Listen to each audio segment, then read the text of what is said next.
Hola, buenas noches. Un sábado más, confirmado de White House. Saben que nos gusta empezar con algún tipo de anécdota, alguna cosa curiosa. Hoy les vamos a comentar una de esas cosas que a lo mejor, sobre todo vista desde Europa, pues puede sorprender un poco de las dimensiones, vamos a decirlo así. Estamos haciendo hoy el programa desde Sofía, Bulgaria. Saben que son los países más al este de Europa. Pues para hacerse una idea, de España está a unos 2.400 kilómetros aproximadamente de Barcelona, más o menos. De Nueva York a Seattle hay prácticamente el doble de kilómetros. O sea, Estados Unidos, para que vean lo grande que es, cubriría prácticamente hasta más allá de Moscú. Eso es un solo país. Aquí en Europa somos más de 50 países.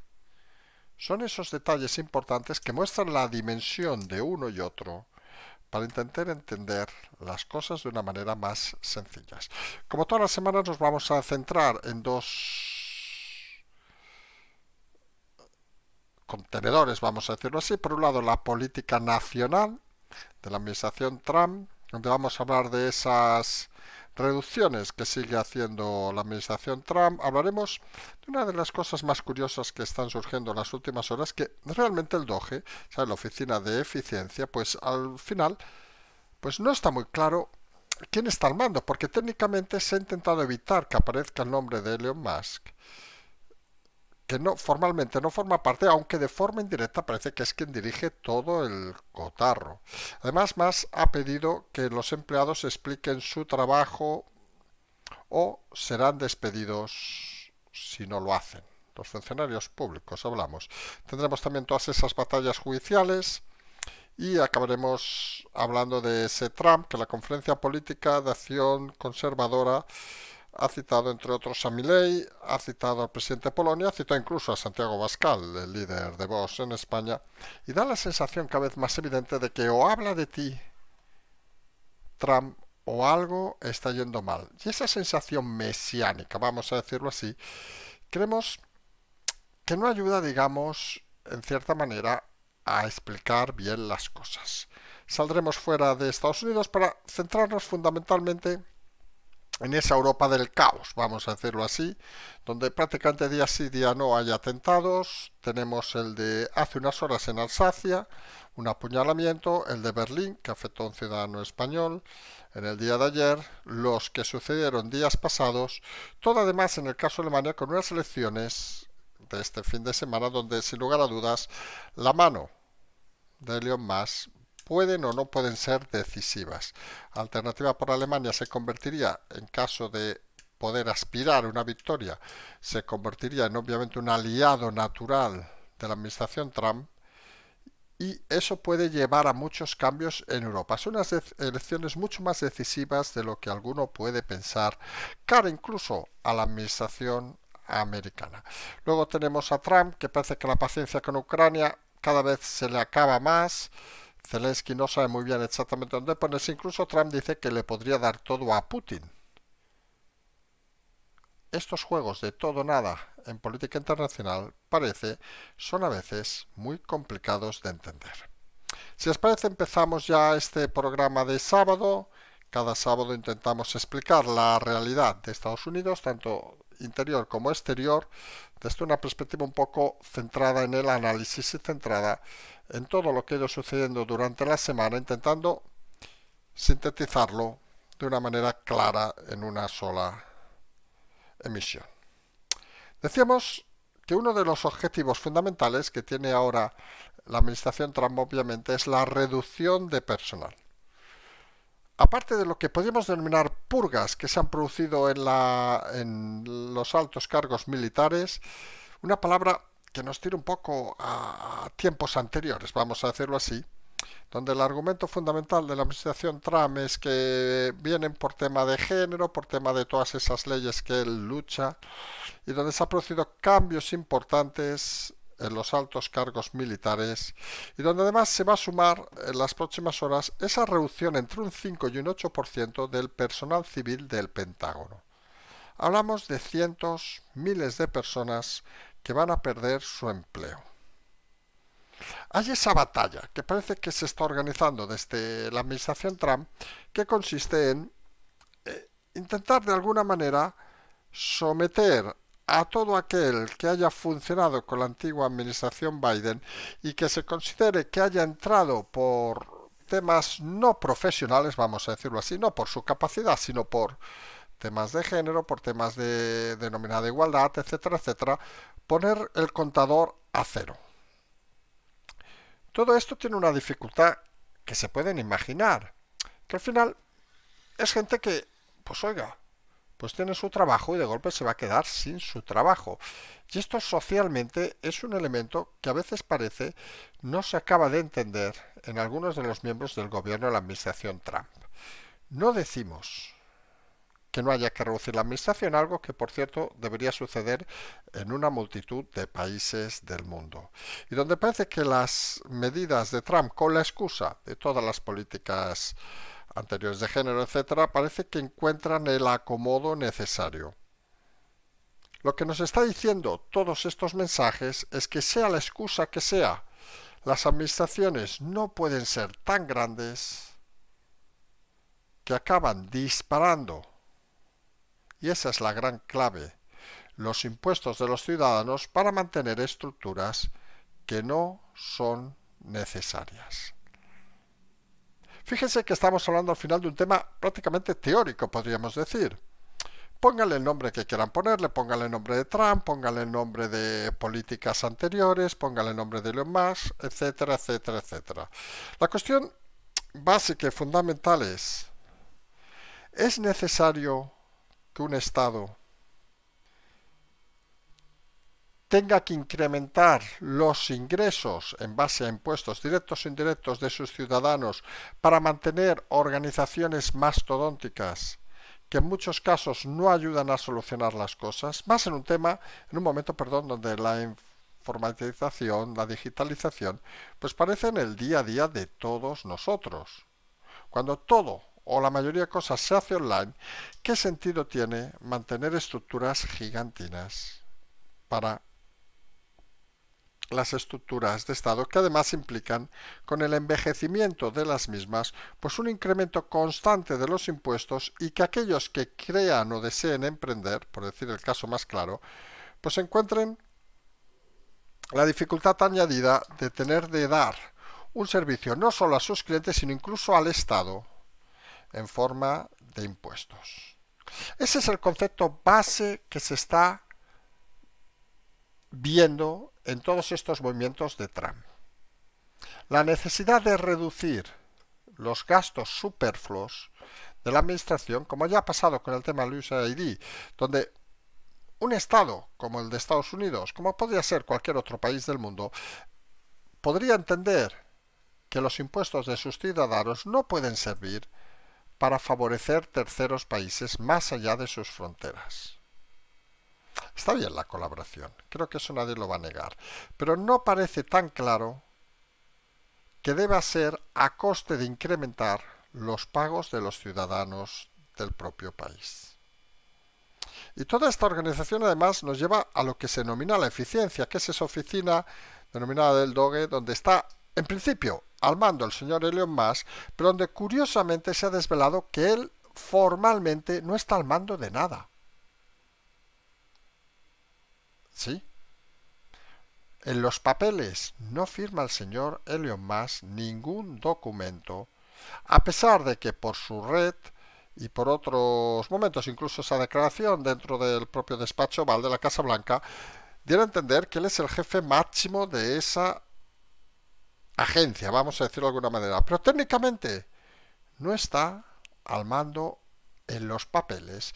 Y eso parece que forma parte de una estrategia, digamos, del propio gobierno, que en todo caso nos lleva a valorar un tema importante. Si la DOGE es la agencia fundamental para la eficiencia, lo normal y coherente es que al mando exista la transparencia. Y parece que ese doble juego de Trump y Musk a veces no acaba de entenderse quizá con los patrones más tradicionales, porque al final lo que se está buscando es la eficiencia. Creo que hasta aquí todos estaríamos de acuerdo. Pero la eficiencia sin transparencia es eficiencia. Es una pregunta, saben que nos gusta hacer preguntas que deberíamos preguntarnos todos. ¿Puede existir la sobrevaloración de las personas sin estar reportado en un organigrama, en este caso público? Podemos, decimos en Estados Unidos porque es de lo que estamos hablando, pero en cualquier país, crear un organismo, podríamos decir casi anónimo, donde nadie tenga responsabilidad, que es lo que sucede al no estar el señor Elon Musk al mando formalmente, y que se dedique a cortar bien las reducciones, bien administraciones, bien gastos, etcétera, etcétera, de una manera casi, podríamos decir, a dedo. Porque al final hay una cosa que todos entenderán. Imagínense, y vamos a poner un ejemplo que se va a entender muy rápidamente, que ustedes mañana pues les toca ir a un tribunal y este tribunal pues dice que ustedes han hecho algo mal y les sentencia a lo que sea, ¿eh? A una multa o una sanción, a lo que sea. Sea en Europa, sea en Estados Unidos, sea en el lugar que sean. Ustedes saben a quién deben dirigirse.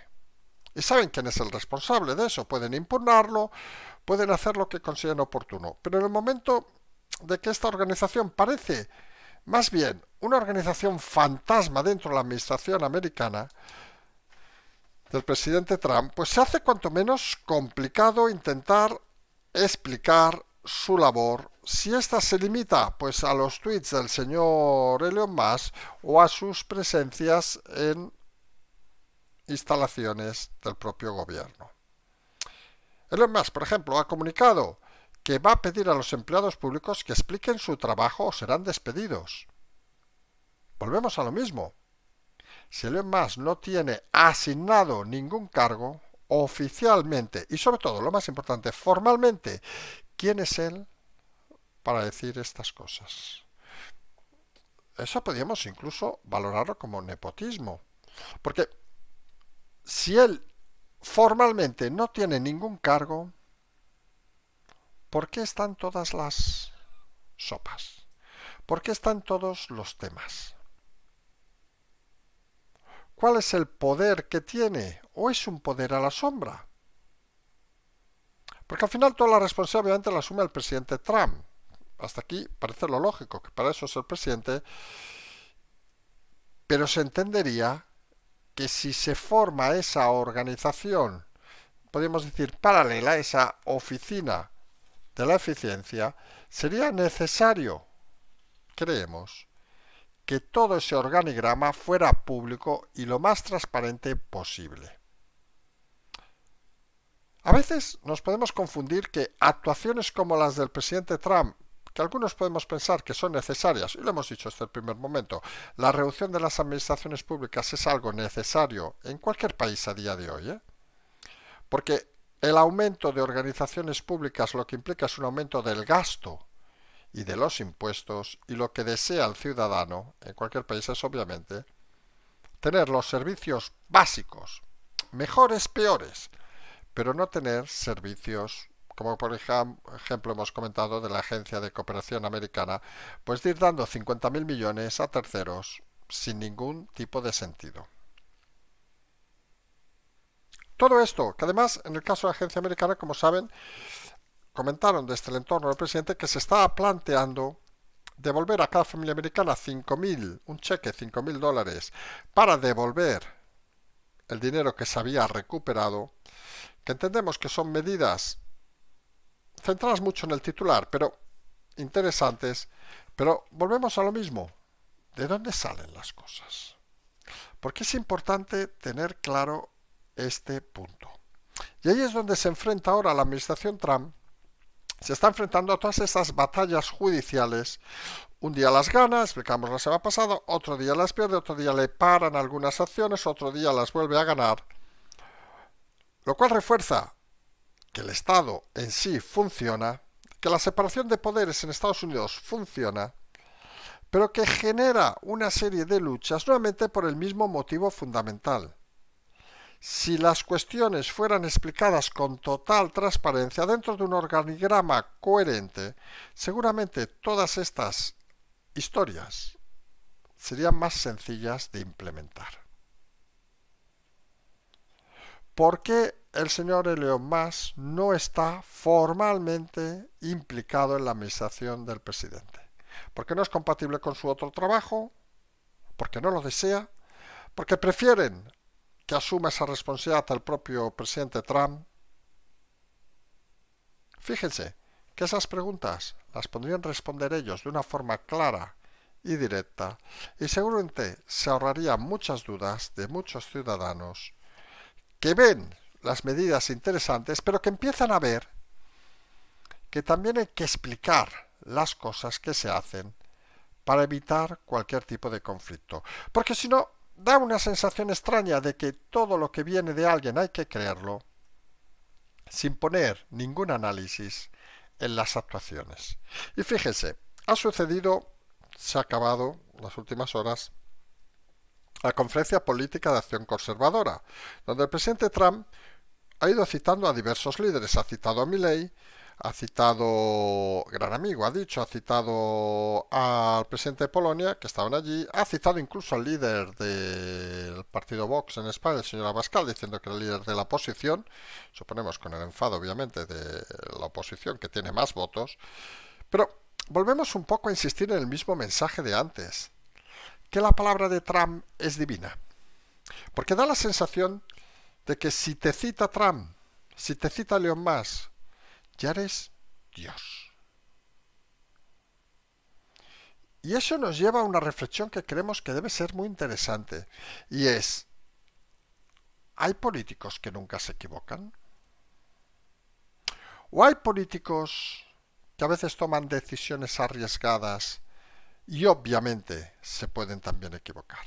Porque la perfección obviamente no existe en la política, no existe en la vida, vamos a decirlo así, claro, con lo cual la política se puede imaginar que tampoco existe en este programa, nos podemos equivocar fácilmente, cosa que no pasaría nada si se explica o si se intenta analizar por qué ha sucedido.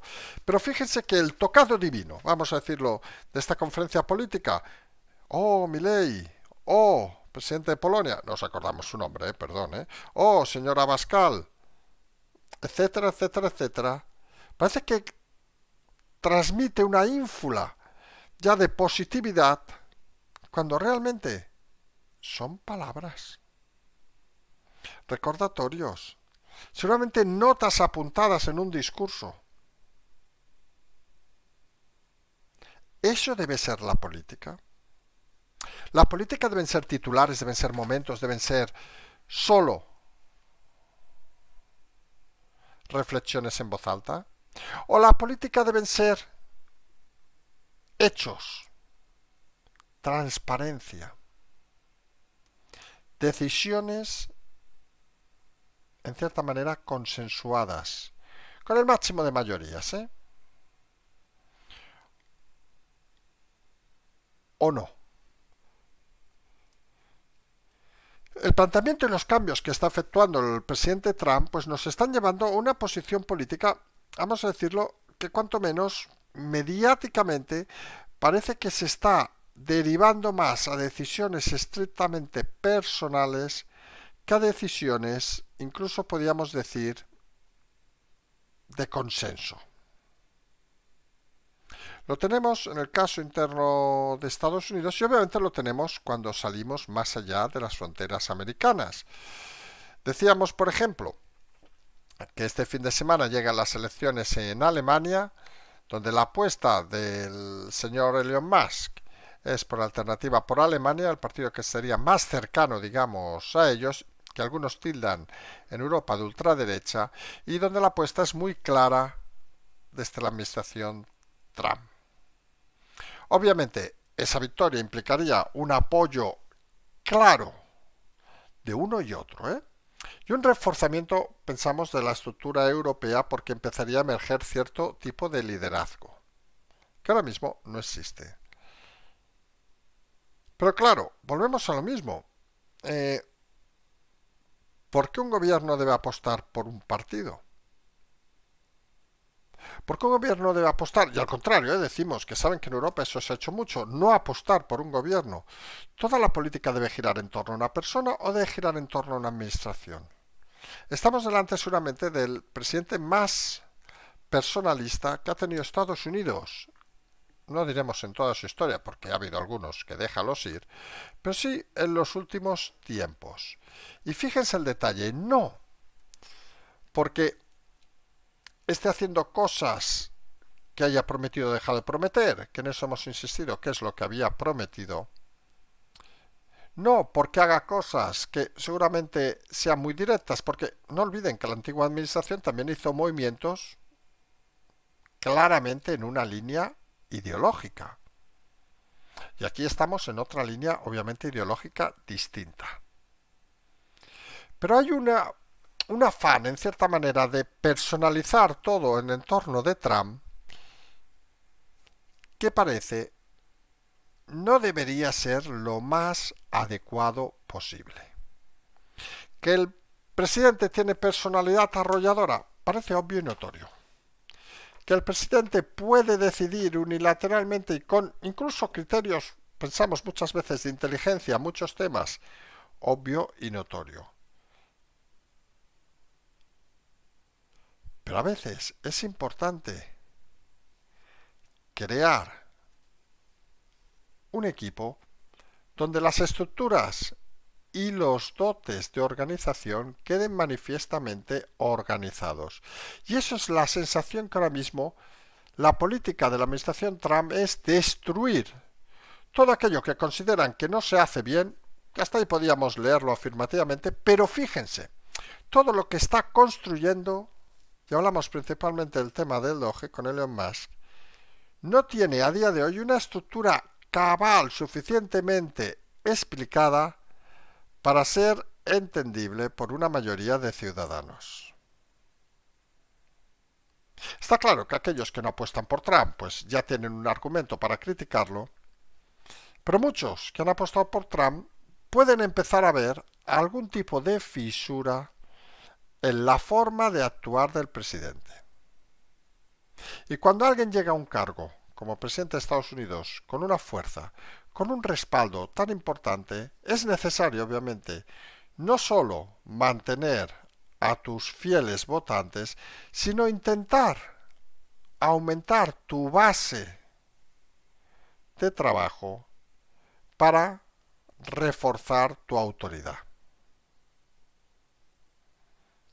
Y fíjense que tenemos a Trump pululando por el tema de Ucrania, perdiendo la paciencia con Zelensky, que también se puede entender, vamos a decirlo así de claro, porque es obvio que Zelensky se ha apoyado mucho en la antigua administración americana y en Europa para mantener una guerra que en principio nadie daba que durara muchos meses. Sin la aportación europea y americana, más de 500.000 millones por parte de Estados Unidos, está claro que no estaríamos donde estamos.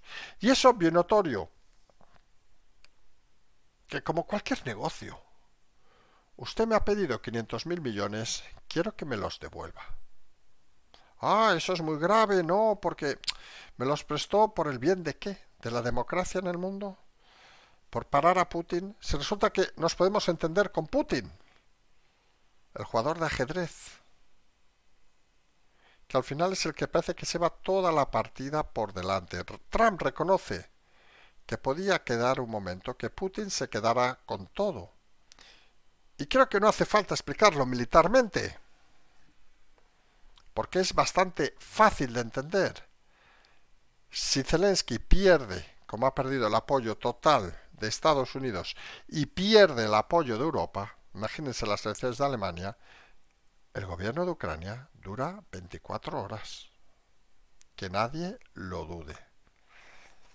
Porque al final los movimientos de Trump nos llevan a una dinámica muy curiosa, y es que todos aquellos que lo critican luego acaban plegándose a sus ideas. El ejemplo más claro lo tenemos obviamente, empezó con el tema de América. Recuerden Colombia, recuerden incluso Panamá, que renegocia el tema del canal con China, Colombia que no sé qué, y luego permite el acceso de los aviones de migrantes, pero se ha ido sucediendo como de forma precipitada en todos los lugares del mundo, donde ha tocado obviamente la mano de Trump. Y hablamos obviamente de Europa. Europa empezó con no vamos a subir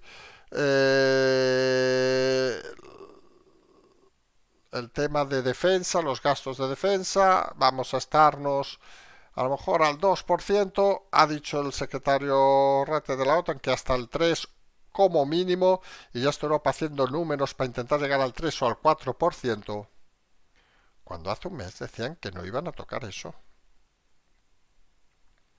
Europa además se está literalmente, aparte, y es muy triste decirlo, se está desangrando.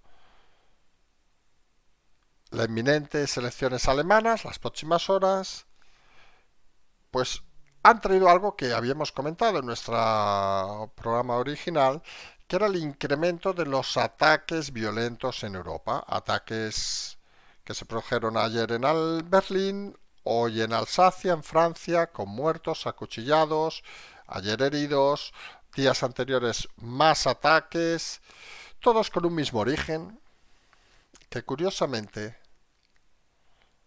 lo que favorece es aquellos partidos con unas ideas más cercanas al presidente Trump. Europa se está convirtiendo en un caos y, como pueden imaginar, la administración Trump lo ve de una forma interesada, porque es consciente de que ese buenismo de Europa puede acabar con Europa y maniobra para que eso no suceda. Ayudando, formando, díganle como quieran, a partidos para que sus líneas sean más convergentes a las propias políticas de Trump.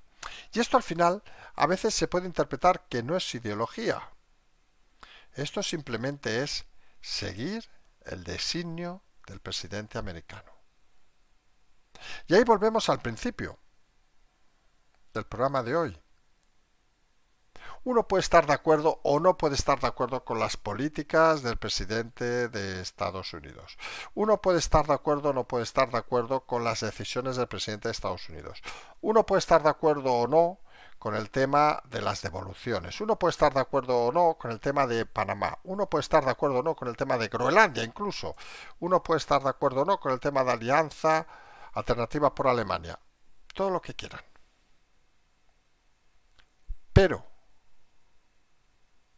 lo que no vale es que para organizar todos estos movimientos, la propia administración Trump, los propios allegados de Trump, no estén formalmente formando parte de esa administración.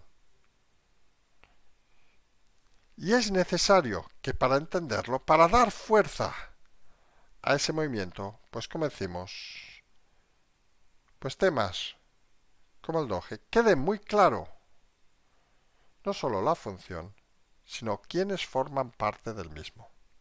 Porque si empezamos a trabajar con gente que pulula, que circula alrededor del presidente y que sus mensajes son aprobados por el propio presidente, sin ningún tipo de estructura formal, estamos denigrando el propio sistema. Y hay que decirlo ahora que está empezando, de que es importante, presidente Trump, formalizar todos aquellos movimientos por dos motivos fundamentales. Uno, para evitar que decisiones que pueden ser inteligentes e interesantes acaben, como hemos visto, en miles de batallas judiciales porque no hay una organización, un organismo formalmente constituido para tomar tales decisiones. Y dos, más internamente para el presidente Trump, usted cuenta con los suyos.